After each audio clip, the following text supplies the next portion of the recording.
Jacob Zuma was born into poverty in Gandla village in KwaZulu-Natal province. Later in his life, he would go on to join the anti-apartheid struggle. He was incarcerated in Robben Island along with other political prisoners. After the dawn of democracy in 1994, Zuma became a part of the new democratic leadership. Since then, his rise to power has withstood a long succession of ethical and legal wrangling. During his presidency, Zuma has faced over 700 counts of fraud and corruption allegations. He has survived a staggering 8 votes of no confidence in parliament. But his credibility was most dented in March 2016. This was when South Africa's highest court ruled that he violated the constitution by failing to repay the government for money used on upgrading his private residence. Zuma apologized to South Africans and has since repaid the money. I never knowingly or deliberately set out to violate the Constitution, which is the supreme law of the Republic.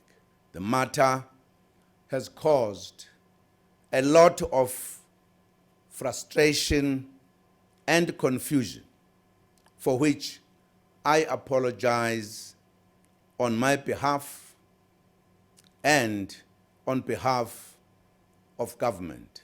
As the ruling ANC president, Zuma has presided over a deeply divided and factional organization, a fact he often admitted and highlighted.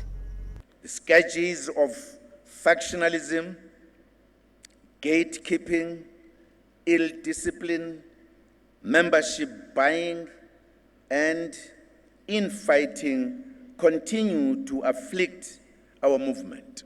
Jacob Zuma was at the helm of the 106-year-old former liberation movement for the past 10 years. He's been dogged by corruption scandals for the better part of his presidency. He's, however, denied all of them.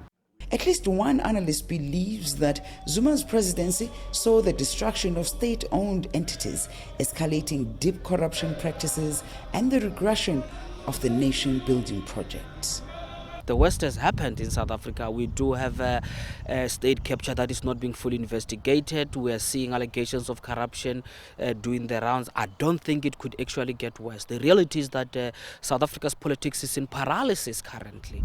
Zuma's corruption and fraud-related charges have not yet been fully ventilated in the courts. Mateja says it's highly likely that in his retirement years, Zuma might be pursued by various stakeholders, especially civil society organizations, to answer for his alleged transgressions. Yolisa, Njamela, CGTN, Pretoria, South Africa. Well, let's bring you some perspective and analysis on all this political drama in South Africa. I'm joined live from Johannesburg by political analyst Professor Yolisa Ndlekyana. Professor, let's start with the recall. We know, of course, that Zuma could reject the ANC's decision to recall him, meaning that the ANC is forced to take this battle to Parliament. Professor, can you explain perhaps why there seems to be so little provision in South Africa's legal system when it comes to a presidential recall? Well, a recall is essentially a party process. It's not a parliamentary process. It is up to the party to decide whether to recall their president. Once they do so, they then expect their president as a party member to step down.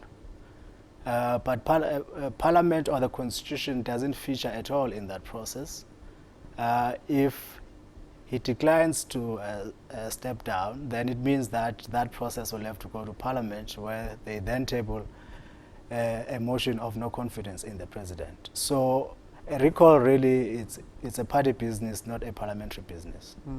And indeed, we have been here before, just 10 years ago, but the recall with former President Thabo Mbeki, some parallels with Zuma, but indeed some differences too. In your view, what does that say about South Africa's political system?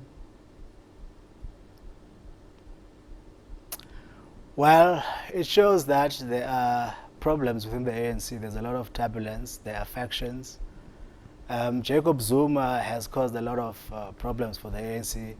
The party has lost about 15% of its electoral support in the last 8 years. He's been dogged, as you said earlier, he's been dogged by a number of problems, legal problems, corruption. So the party wants to start afresh. And you have elections coming up in 2019, so they need this period to kind of rebrand themselves. And Jacob Zuma is not really part of that rebranding. They would prefer to see him gone. So the recall thing really, because it never happened after Nelson Mandela, for instance. Thabo Mbeki came in and Mandela remained president of the party, or rather of the state, whilst Thabo Mbeki was president of the party. They worked well. There were no problems.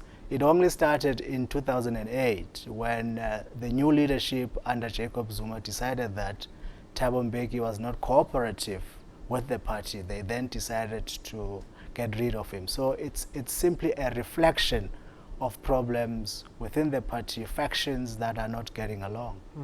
And indeed, as you say, desperate need for a fresh start for the ANC. But in all likelihood, over the next few hours, I'm sure we'll see more clarity. But is it likely that Cyril Ramaphosa will be taking over the presidency?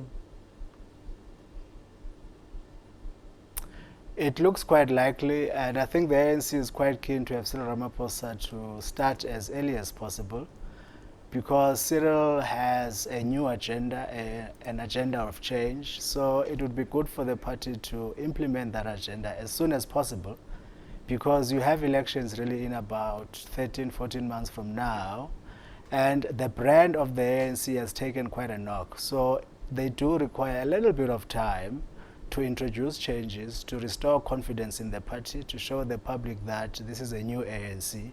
So the best person to do that would be Cyril, because fortunately for them, Cyril seems to be resonating with the public out there. So it's better to have him immediately instead of having an interim president. Thank you so much, Professor Njamela, joining us there from Johannesburg.